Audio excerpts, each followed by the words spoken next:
Selamat malam, saya Angelina Natalia Aritonang Simaremare dengan NIM C0D018007, program studi perpajakan kelas F.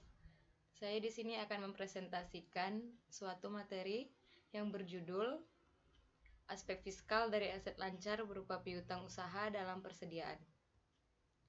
Konsep pajak PPN yang timbul dari piutang. PPN adalah pungutan yang dikenakan dalam setiap proses produksi maupun distribusi, dan telah alasannya kita sering menemukan PPN dalam transaksi sehari-hari. Sebab dalam PPN, pihak yang menanggung beban pajak adalah konsumen akhir atau pembeli. Piutang pajak merupakan pajak yang muncul karena adanya pendapatan pajak sebagaimana diatur dalam Undang-Undang Perpajakan yang belum dilunasi sampai dengan akhir periode laporan keuangan.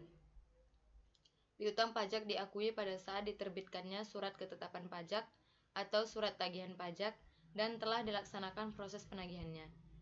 Pengakuan piutang pajak ini disebabkan adanya potensi pendapatan negara yang ditentukan oleh peraturan perundang-undangan sesuai dengan Undang-Undang KUP Nomor 29 Tahun 2007. Adapun penagihan piutang pajak secara umum meliputi: yang pertama, surat tagihan; yang kedua, surat paksa; yang ketiga, surat perintah melaksanakan penyitaan; yang keempat, lelang. Perlakuan pajak pada piutang tak tertagih. Dalam beberapa literatur, piutang tak tertagih juga disebut sebagai bad debt. Hal ini menimbulkan hak secara hukum bagi kreditur untuk memperlakukan status piutang tak tertagihnya itu menjadi biaya yang dapat menjadi faktor pengurang pajak penghasilan. Piutang yang nyata-nyata tidak dapat ditagih dan memenuhi syarat tertentu dapat dibebankan sebagai pengurang penghasilan bruto dalam menghitung penghasilan kena pajak.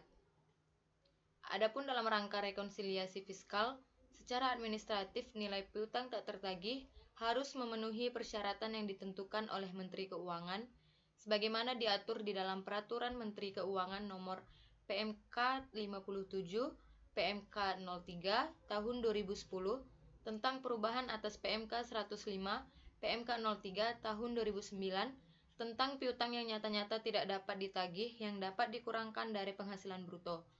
Metode penyelesaian atas piutang tak tertagih dimungkinkan menggunakan cara yang diatur dalam Pasal 6 Ayat 1 huruf H Undang-Undang Pajak Penghasilan. Di samping beberapa cara lain yang lazim dipergunakan dalam praktek seperti misalnya melakukan restrukturisasi utang, penyelesaian melalui mekanisme PKPU atau penundaan kewajiban pembayaran utang, dan kepailitan, gugatan wanprestasi, dan upaya hukum lainnya. Perlakuan pajak pada persediaan.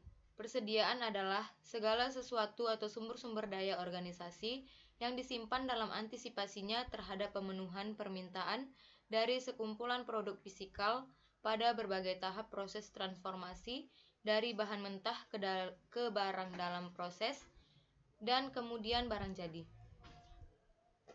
Dalam Undang-Undang Pajak Penghasilan Nomor 36 Tahun 2008 Pasal 10 Ayat 6 ada beberapa poin, yaitu sistem pencatatan yang diperkenankan adalah sistem pencatatan perpetual. Yang kedua, penilaian pemakaian persediaan untuk perhitungan HPP ada dua, yaitu metode rata-rata dan FIFO.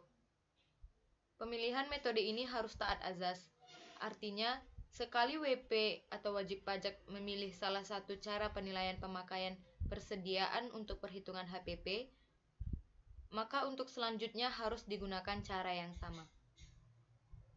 Sekian presentasi dari saya. Bila ada salah kata, saya mohon maaf. Terima kasih.